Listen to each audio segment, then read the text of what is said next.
Embrace innovation. Realize the competitive advantage in business. Learn to master innovation project management in 6 weeks. This training initiative will enable you to master innovation management, master design thinking for ideation, enhance workflow performance, enhance productivity, and enhance your business profitability. Register now. Contact us for more info at 868-715-7383. Presenters are Shivani Seunarain, Director of Borderlink Resource, and Caribbean Connect, Lecturer and Serial Entrepreneur, Facilities Management Practitioner, and Herman J. Hertbert, Founder, Director of Faciltech, Executive Member, Trinidad and Tobago Plumbing Association. Realize your business competitive advantage. Embrace innovation today.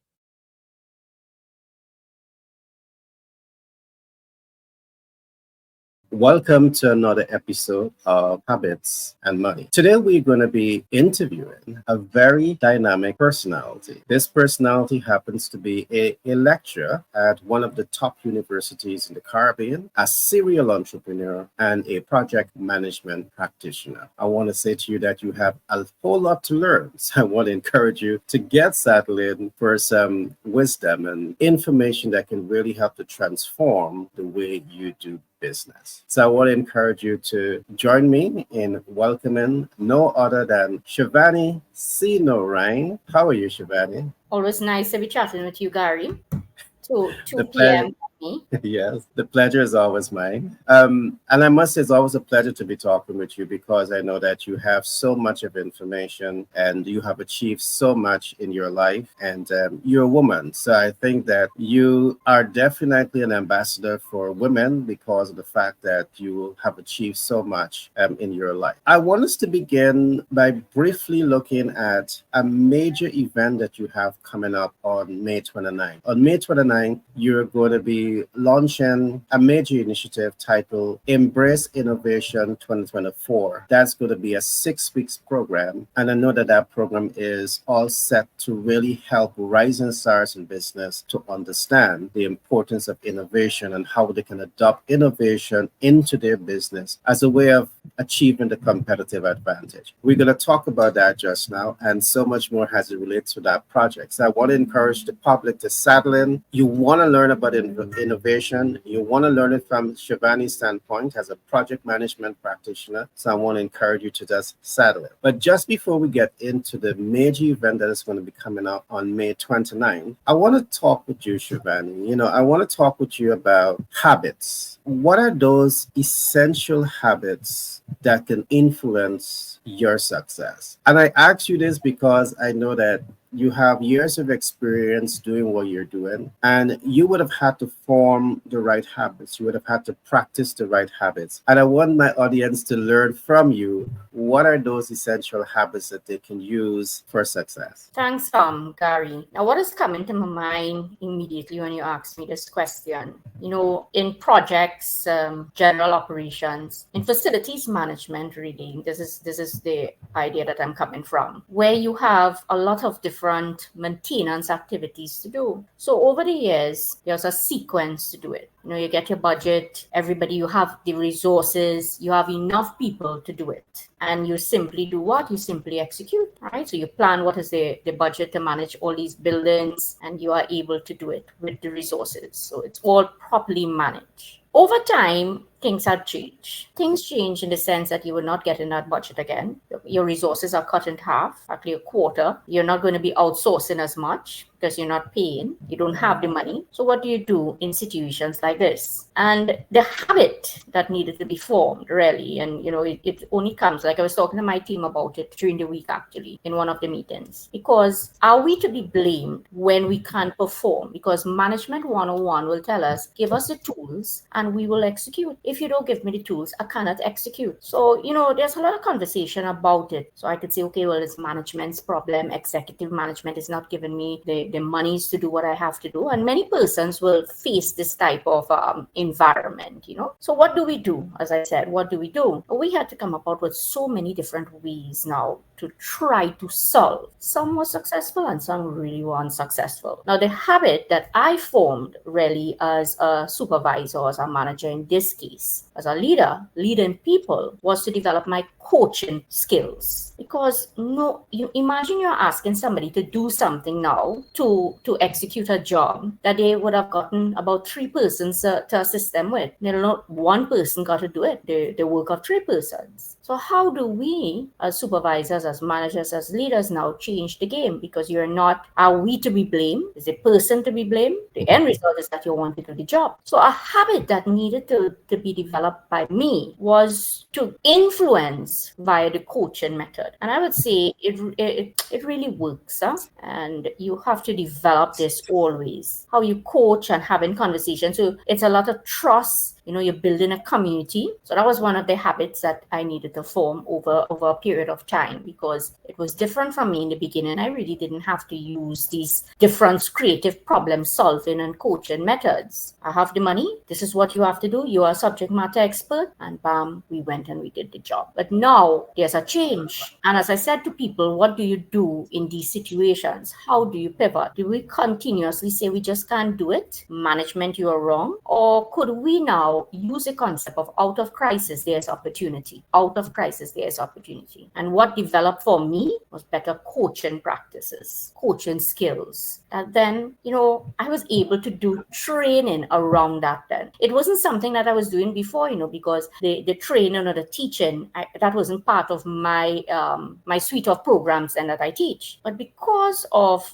that ability now, I'm able to design now new content around something that happened with me during what I do, my normal job. And I saw it that many other managers need to learn this. So it's one of a practical example that really works, that you just don't want to say you can't do anything. So it was a habit to form, right? Because I didn't have to form it. I could have just said, I can't do this. I can't do this work. You're not giving me the tools. You're not giving me the tools to do the job. So we came and concepts, Gary. And I think it's such a good way to think, because when you do that, you are now changing the game for yourself. We keep thinking it's for the organization and the organization wrong. What I tell people, they may be wrong, but how do we function? It's all about me and you in a bigger picture, and that's what we looked at and formed different ideas. And a lot of savings actually came about from that concept, because we were able to say, well, what should I do? I'm not getting money to do this. All right, well, we could do this instead. And, if we probably had the money, we would have never thought about that, so we were able to do better savings. And I came about with something better for myself also. I was able to design training around coaching for facilities managers as well. So it worked out good for me. But if I didn't really, Gary, if I didn't really think about it and say, I'm not so bothered about this, they're wrong, I wouldn't have come about with something good for myself and even good for my people. Right. Now, what I love about what you said in terms of the habit is that you have leveraged your ability to coach as a way of influencing people. And I like that, because to me, that approach is different from the autocratic leadership. It's different from the democratic leadership. It's different from the paternalistic leadership. But sometimes when you are in a leadership position, you just say, get this done and get it done now. But I see that from what you have said, that coaching approach to influence people is more you're like a mentor. It's more like you're like, they said, this is how we do it. And you're giving them that support to ensure that they can effectively execute. And I must say, it's a brilliant approach. And I trust that that's something for the public to take away from. Something that I see happens very often, Shivani, I don't know if you identify with this. There are many persons today that struggle to define what is success. And what I would say to my team is that there is small success, there's medium success, and there's large and major accomplishment, all of which can fall into the category of success. But how would you define success? Now, success for me, I want to say depends on the day. I don't know what I want to achieve, because every day is something different for me. Generally, success for me will be defined by not doing the same thing. And it's not a linear way, as I keep saying to people, anybody. Success for me is achieving many different, learning new things and getting out of my comfort zone. So that's how I really look at success from a professional way. So from a professional way, it's learning new things, going into new functions, new roles, and not only saying, okay, am a facilities manager or I'm an HR manager, but different roles that I want to look at. So that's how success is. So if I look back at my career, and I don't think I'll ever retire, right? Because I'll always be doing something. But if I look back 20 years from now, I'm trying to tell you 20 years from now, I might reach retirement age, Gary. So you're trying to figure out, right? If I close to that, Got you. right? So I'm saying then to myself, 20 years from now, when I look back and I do retrospectives and lessons learned, as you and I keep talking about, what are our lessons learned? Did I achieve many different things? It can't just be one part. Curriculum design, it got to be many things. So that's how I look at success. Now, I also look at success in terms of a lot with family. So it can't just be, looking at success as growing in your particular field alone, professional. But I'm a project. That's how we have to look at ourselves. And the project will have different parts. So you have personal life as well. I like to have connections with people. So success for me is looking at connections. The more connections I have, the better for me. Someone told me recently about the 8 minutes.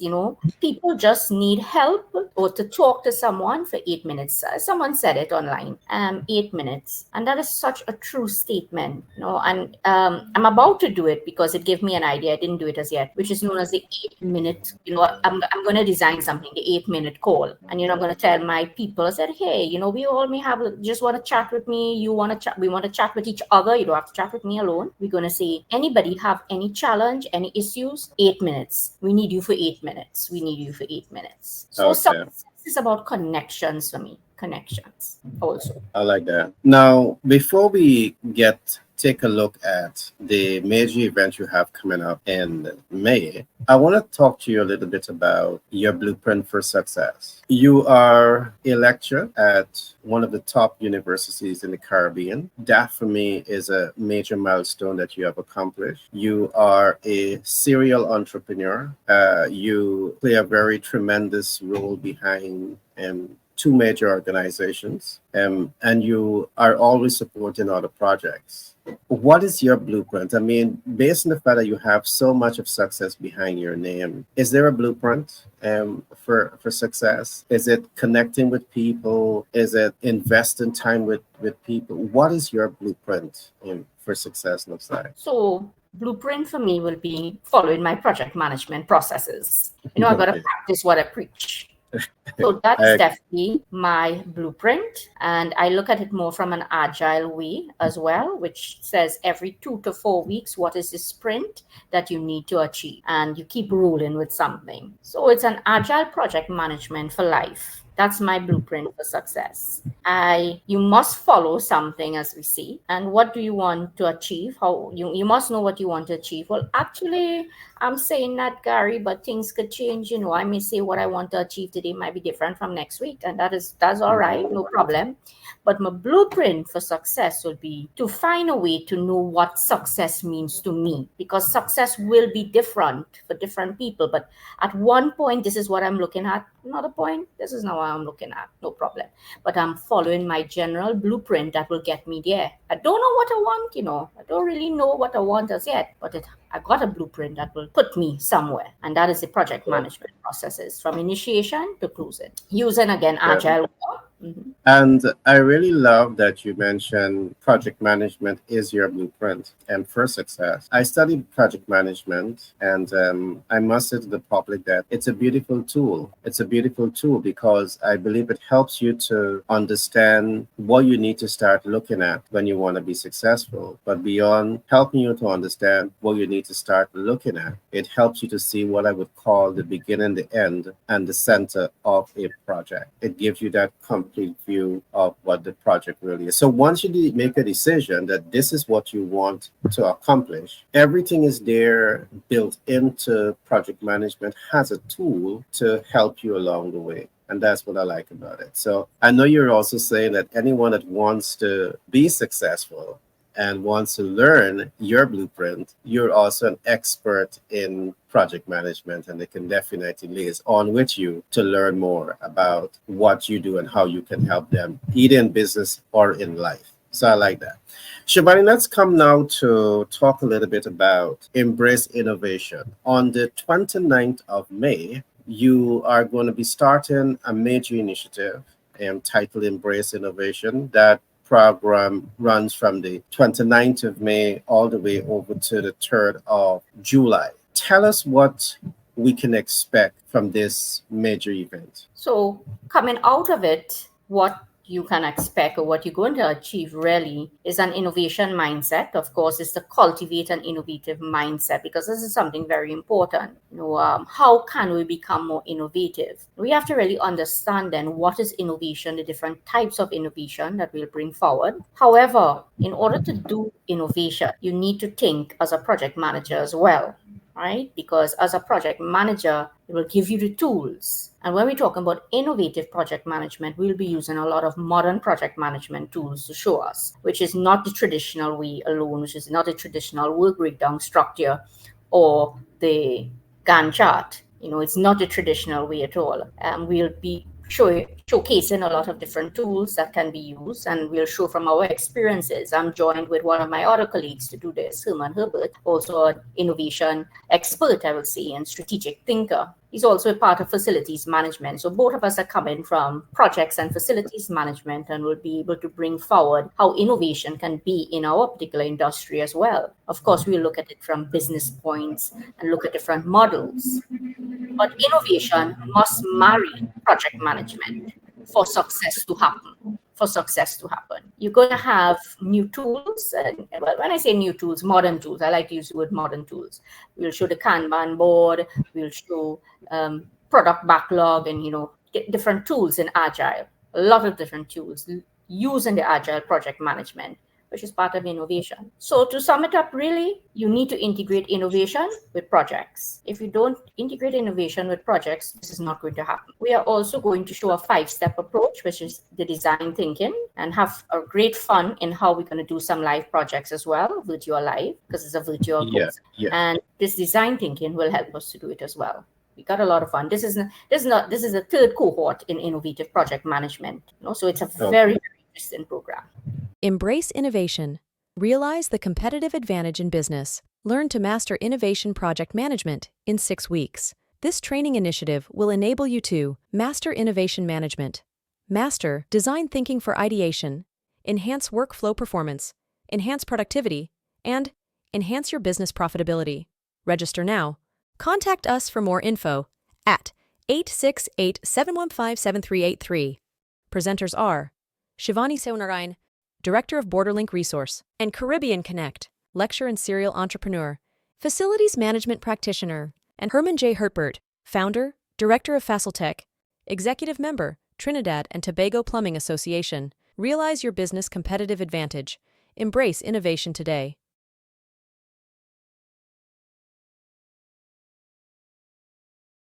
Okay.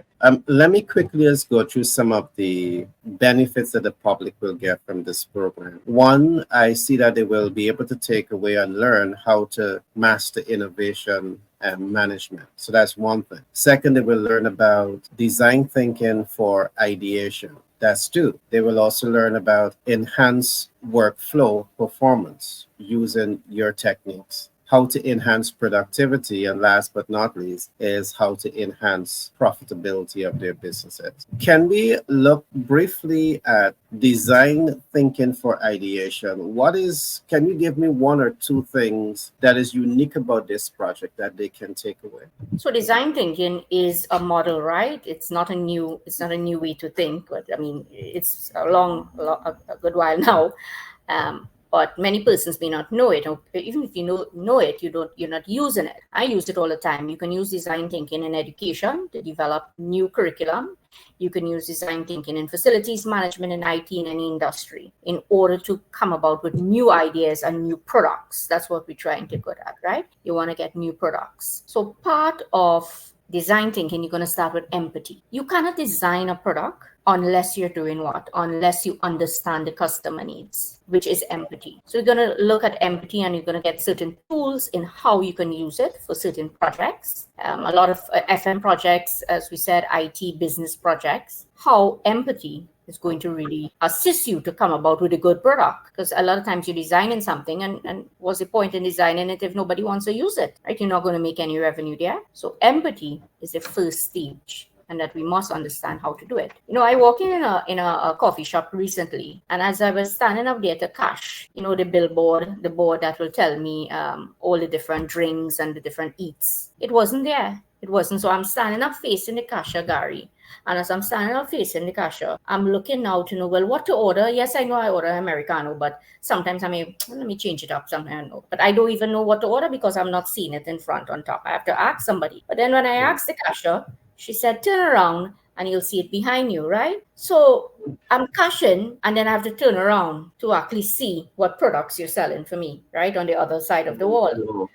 Yeah. I said, but that's not design thinking. You're not thinking about me as a customer because I'm going to come in there, not know what to buy, and I might just say Americano, and I might just leave. Another example that I have with another coffee shop, not the same coffee shop. You might say I drink a lot of coffee. As I walked out of that shop again, I had 4 cups of coffee. Yes, I was holding it with what they give you to put the coffee in, but I couldn't open the door. I couldn't even push the door, right? And I said, well, how should I get out? If I could probably throw down all of those coffee cups because I had to push the door, with my elbow to get out. And you should have had just automatic doors or something like that. But as you might say, it's a cost. But think about if you have 100 of me not going to go back to your shop at all. Exactly. It's whatever make the customer feels comfortable. So it's empathy. This is empathy, which is human-centered thinking. And it must be taken for innovation in business. In business, it is there. You want to do your value map, and there's no value because you didn't do a value map. Or you just said, somebody's selling coffee, and they're just going to open up a coffee business, which is so much more. And I talk about it as a business plan. You talk about it a lot too in conversations, as a business plan. But it's not a business plan, You need to do a value mapping, value stream mapping, and business canvas. The always business plan. And I went into a workshop recently, something, and I'm hearing it talking about business plan. And I'm like, oh my gosh, this curriculum needs to change. How are you all talking about business plan still?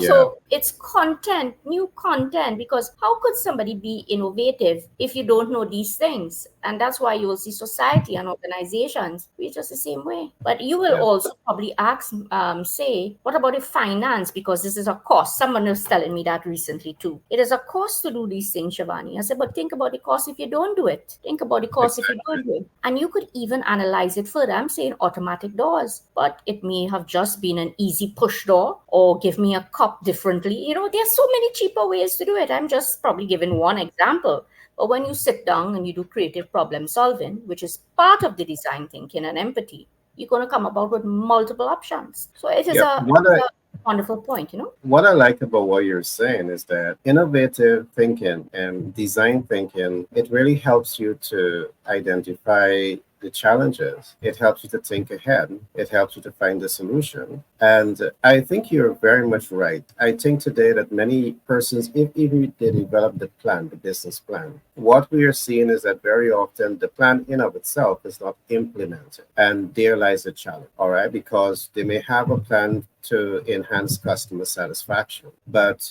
judging from your experience, if they would have had a plan, it means that it wasn't implemented, because you can either have a physical person that is there assisting you to get that door open, or you have automatic doors.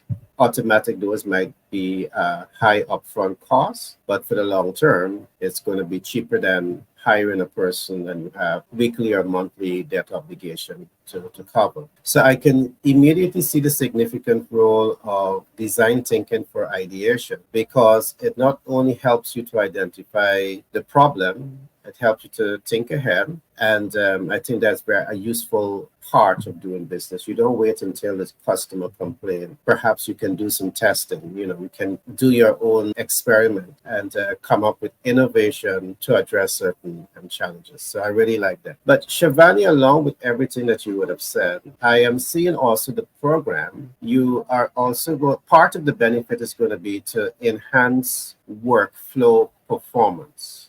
Correct me if I'm wrong. Is this saying because of the ability to use innovation management, the ability to use design thinking for ideation, it is likely to enhance work performance? Can you correct me if I'm wrong in that regard? No, very correct. You're going to have, remember, systems. You need to have systems in place in order to increase productivity. So you need to have the systems that will give you the proper workflows. And if you have the proper workflows, then you can become more innovative. Because that same example that I was given at the beginning of our convo here, where you want people now, you have little money and you want them now to think differently, right? You still have a lot of workflows that you need to do that, because I had to create new workflows in order for this kind of coaching method to happen, the result of it. If I don't do that, I'm just so yes, an innovation system. An innovation system is just documenting certain processes that will allow innovation to happen. Because all that we are talking about, people in organization, you need to develop an innovative culture, as you know. So you could have all the processes in the world and nothing may happen, because of the culture. Correct. The culture. So to me, it's all about people. People are the biggest challenge here, right? So we'll discuss how to do that as well in our program. How do you build? Now, I spoke about systems because that's what a lot of persons love to hear. We love to hear systems, we love to hear structures, we love to hear processes. Of course, I'm a PM, and a PM practitioner will always talk about processes. But I will say people always trump processes in order to change. If you didn't have an innovative mindset, to make you more innovative now. So that's what I'll talk a lot about, because I have so many examples that I work with where we were not, people are very demotivated in certain situations. I've worked with different clients like that, their organizations. And what do you do then to make them come and become more innovative? It's all about people. It's all about coaching them. It's all about, hey, I'm listening to you. You are very important, and you will give me the idea to be innovative. Because at the end of the day, the people doing the work will be able to understand how to change something, get better systems, get better structures to get the outcomes better. So even though you and I, Gary, are talking about systems and structures, we need to understand it's people as well that will guide the systems. No matter what, systems could break down, but you want the people to get back up the systems, right? Even though you're talking about AI and everything, you need people. People will guide it. Love that. All right. Can we talk a little bit about how innovation management, how your program, the major program that is going to be launched, how it can help in enhancing productivity? I know part of the benefits, part of the takeaway for your audience is that they will also be learning how Embrace Innovation 2024 can help them to enhance productivity. Can you talk a little bit about that? Right. So again, it's different types of innovation, as we said. And to become more productive, you may have to disrupt the status quo. So we will discuss a lot about disruptive innovation, how to look at new things, total radical disruption, and give different examples. For example, you may be selling a particular product in your restaurant. And I mean, this is a small example, but it is real. You want to get you want to get more revenue, then better productivity for your people as well, because productivity is going to make more revenue. And if persons in your restaurant, now this is what you're selling, they only have to come to your restaurant, physically to your restaurant. That's all that the revenue that you're making as well. And people may not be, you're not productive. You're not productive as well, right? If you now come about with another concept, which is, hey, people love my food. Let me now package the food and sell it to anyone. You could even export it. Isn't that going to increase revenue? Isn't people now, you're going to get more productivity from persons because they're going to get revenue more, and things are going to get better as well. So disruptive innovation, radical innovation, we'll talk about, yes, just changing some of the systems, but changing some of the systems can definitely increase productivity also, make people work more, better. Yeah, not more, but better. I love that in terms of disruptive innovation. That tells me that a lot of research will be done, and you talk a lot about that, because I do believe that research can definitely lead the way in influencing new innovation that can help in so many different ways. So I can't wait for May 28th. I can't wait for May. Is May 28th or 29th? It's May 29th. Yes. 29, to really experience what the platform is all about. One other major takeaway from this program, you give us a hint just now, is to enhance profitability. I can already see it, because once you're able to use new innovation to perhaps enhance productivity, the main fact that you're enhancing productivity, it means that you have more to sell. And the main fact that you have more to sell is more income coming in. But help me to see it from your standpoint. When we say enhance profitability, give us an insight as to how the program in of itself can help participants to learn more about enhancing profitability through the program Embrace Innovation. So Gary, think about it, right? We talking right here. We talking virtual life. So I can have, you and I could design a training program, which is virtual life, one content. And virtual life, we sell it on a platform, we sell it on LinkedIn. People come next week Wednesday to see us, and we make money out of it. That same content, so that's virtual life, right? That people have to come virtually to it. But we create a different system. You innovate that same course. Well, you had it face to face already. You had it face to face. So that was one way. Originally, I was teaching it face to face. You teaching it face to face in Ghana. I teaching it face to face in Trinidad or in Jamaica or wherever. Then we said, okay, we could make more money. Let's do virtual live, Shivani. This is what we're doing now. Next week, Wednesday, we tell everybody get hundreds of people in it. That's the second way. Third way, selling the same thing, which is known as self-paced learning, where you have a learning management system, and you put up this recording and you build it into a course. Now you have to build that into a course. So I'll give you 3 examples with the same content, and you're monetizing in that 3 different ways. One course, now you have to learn to build it differently, because how I build it for face-to-face is different from virtual live like this, and it's definitely different from self-paced learning. So you have to know to be able to build in the different environments. Now that is innovation in training or in education, using systems, because you need systems, you need processes. Guess what? You need people too. And it will help me now to streamline some of my processes that will work better, which is better productivity, because I want people to pay faster and all of that for the course. So that's better productivity. I don't need 5 persons to come and give somebody the information. I have AI technology that I can do it. So I'm looking at all the systems, to help me. And then, of course, there's more money, better profitability, all by looking at one course and selling in that 3 different ways. That's innovation. Wow. I really love that. I really love it. Now, what I like about what you just said is that we see this happen all the time. You might be an author, but you're only looking to generate income from the sales of books. And what I can see immediately that your program will do is help an author to say, hey, you have written the book. Why not build it out into a digital content? So you have the hard copy book, but then you also have the digital learning content. You might also say, what if you also look at incorporating a tour as another stream of income? So I really love that.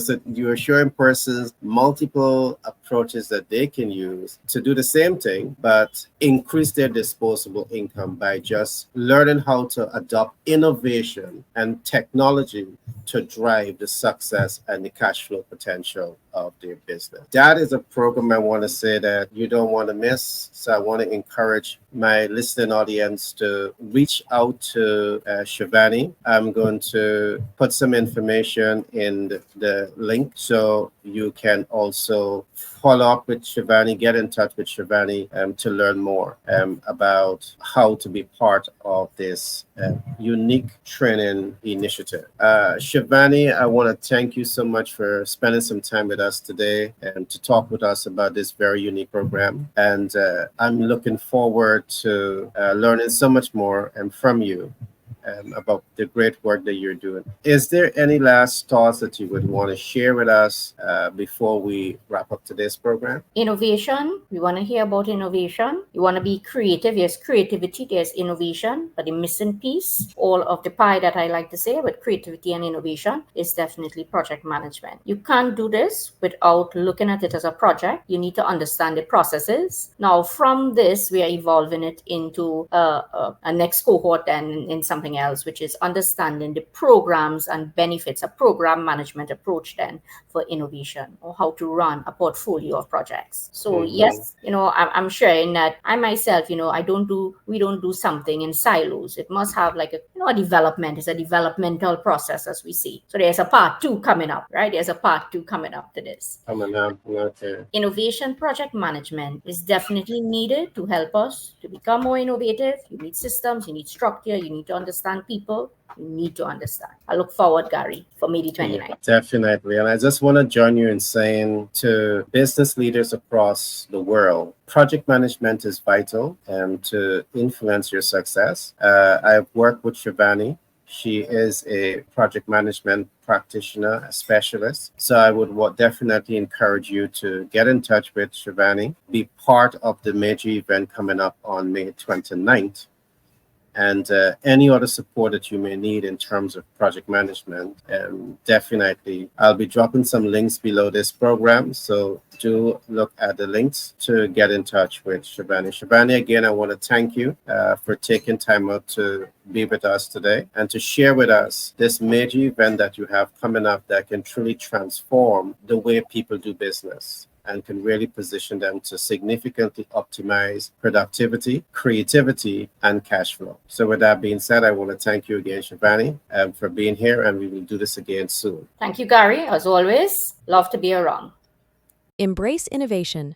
Realize the competitive advantage in business. Learn to master innovation project management in 6 weeks. This training initiative will enable you to master innovation management, master design thinking for ideation, enhance workflow performance, enhance productivity, and enhance your business profitability. Register now. Contact us for more info at 868-715-7383. Presenters are Shivani Seunarain, Director of Borderlink Resource, and Caribbean Connect, Lecturer and Serial Entrepreneur, Facilities Management Practitioner, and Herman J. Hertbert, Founder, Director of Faciltech, Executive Member, Trinidad and Tobago Plumbing Association. Realize your business competitive advantage. Embrace innovation today.